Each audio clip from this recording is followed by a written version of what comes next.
طالما قعدنا على الكنبة دي ولبسنا البيجامة الساتان اعرفوا ان في كلام مهم جدا جاي في السكة. اهلا يا جماعة، ولو انتوا اول مرة تشوفوني فانا ايمان وانا بحاول اغير حياتي. كتير مننا بيكون عنده اهداف نفسه يحققها ومش عارف ياخد خطوات اتجاه الموضوع ده، مش عارف اصلا يقوم، حاسس انه ما عندوش شغف علشان يبتدي ياخد الخطوات دي. فانا جايه اقول لكم النهارده ايه الحاجات اللي تعملوها تخلي عندكم شغف وتخليكم بتاخدوا الخطوات اتجاه اهدافكم من غير ما تحسوا ان انتوا هتقفوا في النص. فخلونا نخش في الموضوع على طول واحكي لكم قصه صغيره خلتني اعمل الفيديو ده. انا في العادي بحب ان انا ادون او اكتب الحاجات اللي انا عايزه اعملها او اوصل لها او كده، وبقالي فتره فاقده الشغف في الموضوع ده خالص ومش بكتب خالص. ولما حسيت ان انا لا، انا لازم نقوم نكتب ونعمل، جيت اكتب في النوت بتاعتي لقيتها خلصانه ما فيهاش اي مكان اكتب فيها. فانا كنت فاكره ان كان في نوت تانية انا كنت كاتبه فيها، بس سبت فيها كام صفحه لان هي كانت صغيره وانا كنت عاوزه حاجه اكبر شويه. فالمهم ان النوت بوك دي لطشتني بالقلم.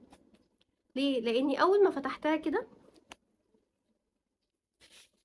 لقيت التاريخ اللي كان مكتوب في أول صفحة كان 5 ماي 2023.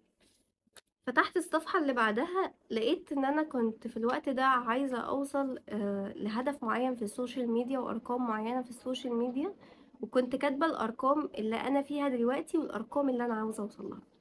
فانا كنت كاتبة ان الانستجرام انا كان عندي 1200 متابع، التيك توك كان عندي 10,000، اليوتيوب كان عندي بس 545 متابع. وكنت كاتبة ان انا في الانستجرام عايزة اوصل ل10,000، وفي التيك توك عايزة اوصل ل30,000، وفي اليوتيوب عايزة اوصل ل1000. وكل ما كنت بقلب صفحة كنت بلاقي نفسي محققة التارجت شوية، ولقيت نفسي احقق التارجت شوية، احقق التارجت شوية، لحد ما بصيت لنفسي النهاردة وقلت لها انت بقيتي فين. لقيت نفسي على الانستجرام انا داخلة على 50,000، على التيك توك انا داخلة على 100,000، على اليوتيوب انا داخله على 30,000. طيب ايه اللي حصل بقى خلال السنه دي؟ انا ازاي كنت مركزه قوي في الوقت ده وبوصل بشكل اسرع، وليه دلوقتي الريتم بتاعي بقى بطيء؟ السبب اني بطلت اركز على اهدافي. عشان كده قررت ابتدي اخد خطوات واشاركها معاكم بنفس الشغف اللي انا كنت كاتباه في النوت ده، بنفس الطريقه اللي انا كنت ماشيه بيها في النوت دي. واول خطوه احنا هنعملها ان احنا هنستعين بالله عشان يقدرنا حاجتنا. كونك تستعين بالله في اي حاجه انت عايز تعملها دي بتخليك عندك ايمان قوي ان الحاجه دي هتحصل، لان ربنا دايما لما احنا بنستعين بيه او بيبقى عاوزينه يقف معانا بيقف معانا فعلا. وكل ما تقول يا رب انا عايز اوصل لكذا وادي لي حاجتي في كذا، هتلاقي الدنيا ماشيه بسلاسه رهيبه مفيش زيها. هتلاقي حاجات كتير بتحصل، حاجات كتير بتيجي عليك فجأة تغير كل حاجة في لحظة. فخلي دايما عندكم إيمان قوي إن ربنا هيحقق لنا اللي احنا عايزينه، بس احنا نستعين بيه في قضاء حوائجنا، ونخلينا كده ايه، مؤمنين بالله وإن أي حاجة بتحصل لمصلحتنا. تاني حاجة بقى كنت بعملها وبجد أنا كنت بعملها في الفترة اللي أنا كاتبة فيها الحاجات دي، كانت كود. آه انا لسه سامعاها من كام يوم بس لطشتني بالقلم، لاني فعلا كنت بعمل الحاجه دي وقت ما انا كنت عاوزه اوصل للاهداف الصغيره اللي هنا. وهي كانت تذكر هدفك، تخيل نجاحك. لوهلة ان انتوا تسمعوا الكود دي هتحسوا ان في لمبه كده نورت فجاه جنبكم، وان انتوا فعلا انا كل مره كنت ببص فيها على هدفي واقعد اتخيل ان انا نجحت ووصلت للحاجة اللي انا عاوزاها، كان الموضوع بيحصل فعلا. الفكرة في الموضوع ده ان الانسان بيموتيفيت نفسه ان الحاجة دي هتحصل. يعني انا مثلا وقت ما جيت ابتديت خالص كنت شغالة بالايفون ده، كان ايفون 7. وكان قبله انا كان معايا موبايل اندرويد اصلا، وكنت بتخيل ان انا هجيب ايفون احسن وهجيب موبايل احسن والكفرز اللي انا هحطها على الموبايل ومش عارف ايه والحاجات اللي هركبها في الموبايل وكل ده. وفعلا اشتريت موبايل جديد. ده فعلا انا مجرد ما افتكر هدفي واتخيل شكل نجاحي بس، هلاقي نفسي لا انا باخد خطوات، ولما اوصل مش هبقى فاكره اصلا أنا عملت ايه، او ابقى فاكره الظروف الصعبه اللي انا مريت بيها.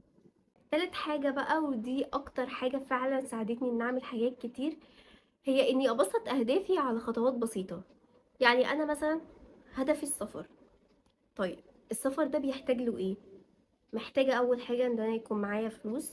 طيب الفلوس دي أنا هجيبها ازاي؟ محتاجة إن أنا أكون عندي شغل. طب أنا شغلي مش بيكفي، يبقى أنا محتاجة إن أنا أدور على مصدر دخل تاني. فابتدي اخد خطوة خطوة خطوة خطوة. ومحتاجة مثلا أعمل باسبور، ابتدي إن أنا مثلا إيه، أول ما تتحوش معايا فلوس أعمل باسبور، بحيث إن لو جت فرصة للسفر، أو حصل أي تغيير فجأة، أكون أنا مستعدة. أشوف أنا نفسي أسافر أنهي بلد واكتب عنها واسمع عنها. ابتدي اخد خطوات، اللي هو انا مش هينفع مثلا اسافر بلد اجنبي وانا ما بعرفش اتكلم انجليش او مش بفهم اصلا انجليش. فابتدي لا هحاول اعلم نفسي ان انا مثلا عشان لو اتحطيت في موقف لما اجي اسافر، اللي هو امتى الله اعلم ازاي، مش عارفة. بس لو اتحطيت في الموقف ده لما اجي اسافر، هبقى عارفة في الوقت ده انا هقول ايه، او هتعامل ازاي، او هتصرف ازاي في البلد دي.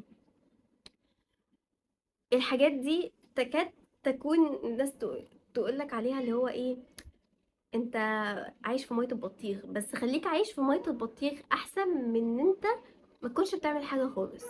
افضلوا حاولوا على قد ما تقدروا ان انتوا توصلوا للحاجات اللي انتوا عاوزينها. افضلوا جربوا، ما تيأسوش. الموضوع متعب ومحتاج صبر، بس احنا لازم نصبر. رابع حاجة ودي اخر حاجة اقدر اقولها لكم، ان انتوا حاولوا الناس اللي حواليكوا تبقى بتشجعكوا على اهدافكم. فعلا في الوقت اللي انا تخليت فيهم عن صحاب كانت دايما بتحبطني، كانت دايما بتقولي لا انتي مستحيل تعرفي تعملي كذا، وصاحبت ناس بتقولي لا انتي تقدري تعملي، انتي عملتي وعملتي وهتقدري تعملي ده. قدرت اوصل. ف الصاحب فعلا ساحب. على قد ما تقدروا حاولوا ان انتوا تختاروا صحابكم في الرحلة دي، لان دي اهم حاجة. مش كل الناس هتؤمن بينا، مش كل الناس هتبقى شايفانا اللي هو لا ننجح. في ناس هتستكتر علينا النجاح. فحاولوا على قد ما تقدروا تختاروا دايرتكم، لان الدايرة دي اللي هتسحبكم للحاجات اللي انتوا عاوزينها. اتمنى ان انتوا تكونوا اتشجعتوا زي ما انا اتشجعت. أه واكتبوا دلوقتي في الكومنت الاهداف اللي انتوا عايزين توصلوا لها، وارجعوا للفيديو ده بعد كام سنة، بعد اي وقت. ارجعوا شوفوا الكومنت اللي انتوا كاتبينه، شوفوا هل انتوا وصلتوا للهدف ده فعلا ولا لا، او خدتوا خطوات اتجاهه ولا لا فعلا، او ابتدى يظهر حاجة للهدف ده فعلا ولا لا. وما تهتموش بمسألة الوقت. طول ما انتوا حاسين ان حاطين للحاجة ليميت او وقت، مش هتحصل في نفس الوقت اللي انتوا عايزينه، هتحصل وقت ما ربنا يريد ان ده يحصل. اسعوا في الحاجة على قد ما تقدروا، وان شاء الله ربنا هيجازيكوا على قد السعي ده، وهتوصلوا فعلا للحاجة اللي انتوا عاوزينها، او هتوصلوا للحاجة ربنا هيحطكوا فيها هتكونوا فيها اسعد من الحاجة اللي انتوا عايزينها. ويا رب كلكم تحققوا احلامكم وتوصلوا للحاجة اللي انتوا عايزينها، ويا رب انا كمان احقق احلامي واوصل للحاجة اللي عاوزاها. وشكرا جدا عشان انتوا شفتوا الفيديو بتاعي.